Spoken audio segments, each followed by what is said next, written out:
What is going on, YouTubeverse? John Stanek from Johnny Radio here, bringing you another ranking video, and I'm so excited to be talking to you about one of my favorite bands, Coldplay, who just released their 10th studio album, Moon Music, this past week. So we'll see where that ranks in my ranking of all 10 records. So let's not waste any time. Let's get right to it. At number 10,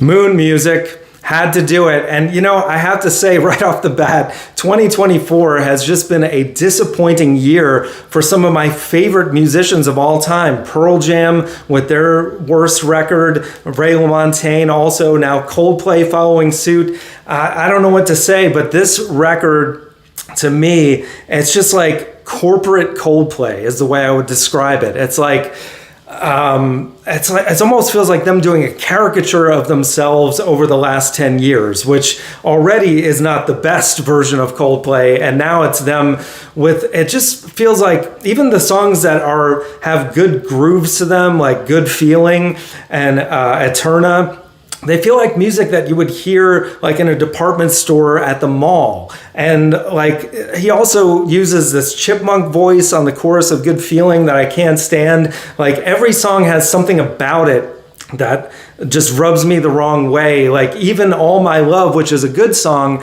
you know, there's moments in it that just feel too slick and overproduced and like doesn't have that raw, heart on your sleeve vibe as like, you know, some of the old great Coldplay ballads like The Scientist, for example, which I don't think they'll ever reach those heights again. And maybe it's a good thing that Martin has said there will only be 2 more Coldplay albums, because I feel like they may be kind of at the peak of their creativity at this point. And lyrically, man, I think this is their worst record by far. I mean, you know, it's great that they have a lot of positive, uplifting messages, but I just feel like there's no like depth to them. And songs like We Pray, which could have been something really cool, I feel like it's just lyrically vapid, and the collabs even feel kind of lackluster on it. So yeah, for all those reasons, I don't feel myself coming back to this one a lot. And yeah, there's not much that stands out, and that sadly is my least favorite. So now at number 9,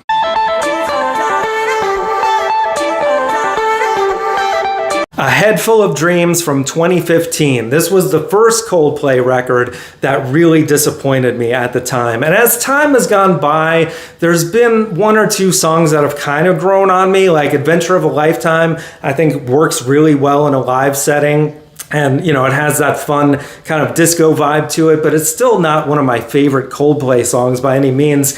And then you got songs like Hymn for the Weekend, which I would kind of compare to We Pray in a way, which just, you know, lyrically almost nonsensical on this one. And it almost feels like a track that they created just to get Beyonce to work with them on something.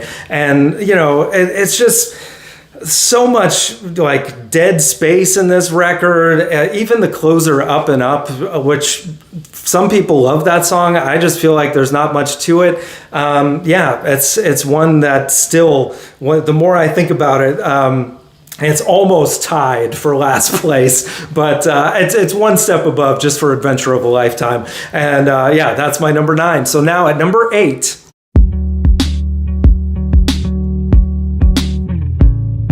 Ghost Stories from 2014. This is an album that at the time it came out, I liked it quite a bit. And I especially was enamored with, you know, everything that was surrounding it, all the details of Chris going through the breakup with Gwyneth Paltrow, and you could tell he was just really in a dark place, but the music was bringing him back, and that was kind of a beautiful thing, especially with the song A Sky Full of Stars. But as time has gone on, this album has just kind of decreased in value for me a little bit. That song in particular isn't as great as I thought it was initially. I do really still like the song Magic. I love kind of the simplicity of it, and also I feel like it has a really cool bridge that you don't hear in a lot of Coldplay songs. You also have Midnight, which was something really different for them at the time, that still kind of holds up today, but it's just not a record that I go back to that much. I do appreciate it, but it's not at the top of my list. So that is my number 8. Now at number 7.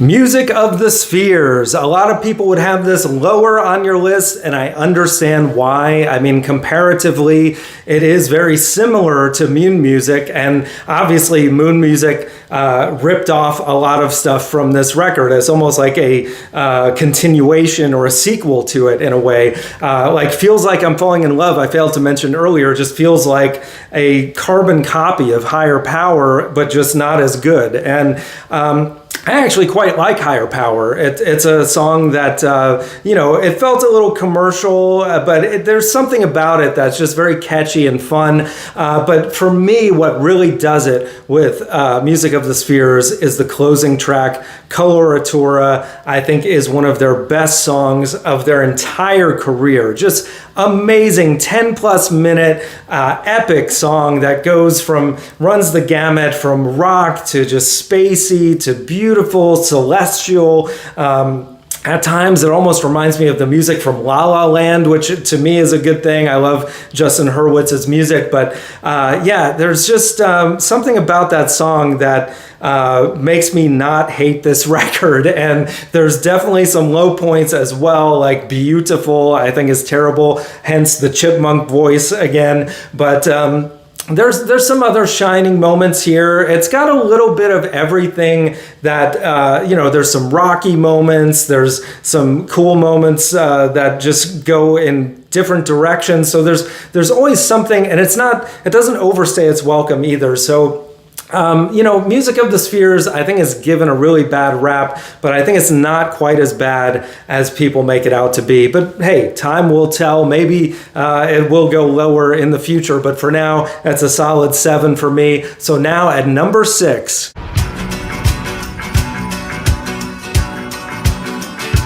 Everyday Life from 2019. This was an album that it felt like it came out of nowhere, and in a way that was so fresh and exciting, especially, off the heels of A Head Full of Dreams. It was like, oh, this is Coldplay showing us that they still do have a lot left in their creative arsenal, especially songs like Arabesque. When that single hit, I was like, man, this is awesome. Working with Fela Kuti's son and just doing this cool stuff with horns and the build up, and Coldplay actually, or Chris Martin showing some anger in the lyrics on songs like this, and also Guns. This is a double album and really showing that they had a lot going on, like all kinds of things, political statements, as well as just really beautiful sentiments like about his parents, his father, also songs just about everyday life. It felt like Coldplay came back and was a little bit grounded, and even the instrumentals on this record are really quite exquisite. And it's one that whenever I do revisit it, I'm always impressed by it, and I think it's a solid number 6 for me. So now we're getting to the top 5, which I've already done my top 5 last week if you haven't watched it already, but I'm going to go through it again for anyone who hasn't seen. Let's get to it. At number 5.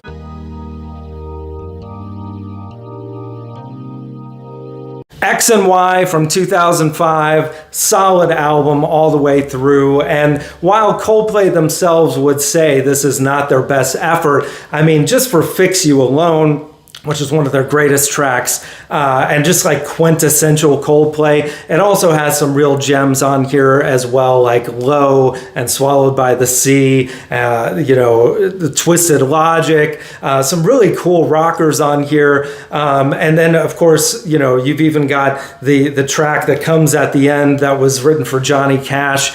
Some really beautiful stuff on this record, and one that I think is essential to the Coldplay collection, and that's why it makes my number 5. So now at number 4.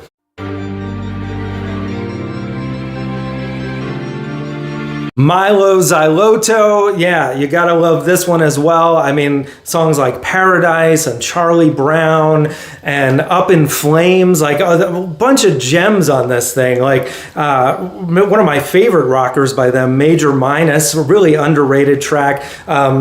Princess of China, one pop collaboration that I think really works well with Rihanna. Some really beautiful stuff throughout this record. And even though the concept and storyline doesn't really work that much, I think you can overlook that and just enjoy the record for what it is, which is just great pop perfection. And that is my number 4. So now at number 3,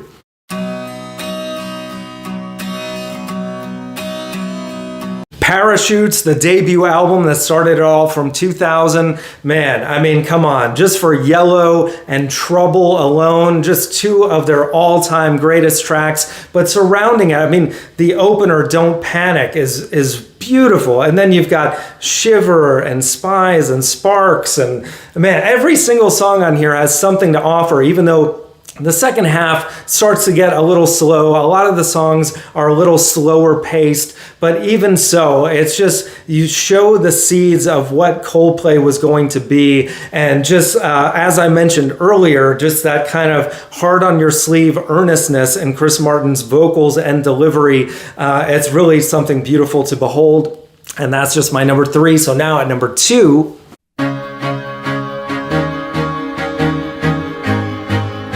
Viva La Vida, or Death and All His Friends from 2008, a great departure right after X and Y when they realized, okay, we're kind of what they're doing now, becoming a caricature of themselves. X and Y was them kind of trying to redo A Rush of Blood to the Head. This was them saying, okay, maybe we need some help from one of the great producers of all time, Brian Eno, and boy, did he help and just, make their creative juices go wild on songs like the title track, Violet Hill, Strawberry Swing, Lost, 42, the opening track, which was also released later with lyrics, but such a great instrumental. Just every single song on here has just so much, it's so colorful and fun and visionary. I wish they made more records like this, and I hope maybe these last 2 that we get, they go back and get some help from somebody other than,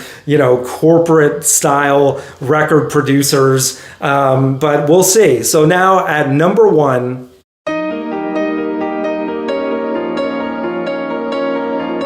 A Rush of Blood to the Head, my absolute favorite, a 10 out of 10, perfect A+ record if you ask me. From the opener of Politic, one of the greatest opening tracks of all time, to one of the best closing tracks of all time, Amsterdam. There isn't any wasted space here. Even songs like A Warning Sign and Whisper, just everything is lush and gorgeous, and Johnny Buckland's guitar playing throughout the album, amazing. Even the simplicity of songs like In My Place, it's just like that guitar part gets stuck in your head in such a good way. Songs like God Put a Smile on Your Face, just with those driving drums by Will Champion, The Scientist, Clocks, you name it, man. Everything. Green Eye is one of their best ballads. I just adore this record, and is always going to be on my wall of perfect albums. If you zoom out, you would see it over here to the side. But yeah, that is my Coldplay ranking, guys. Let me know in the comments below what you think. What is your ranking? Rank them all in the comments for me if you like, and let me know if you think I got it wrong. But I think a lot of people probably would have a similar ranking, maybe just a couple little changes, but who knows? Some of you may love Moon Music as much as I love A Rush of Blood to the Head. I would love to hear why, but hey, maybe I'm just getting old and don't enjoy everything new that comes out. But no, honestly, I'm sticking with my conviction on this. And there's a lot of great new music from other artists. I will be talking about an absolutely phenomenal new album that I just heard the other day, later this week. I won't give it away, but be sure you tune in. And guys, we got more rankings, more top 5s, album reviews, so much more. Thank you for watching. And as always,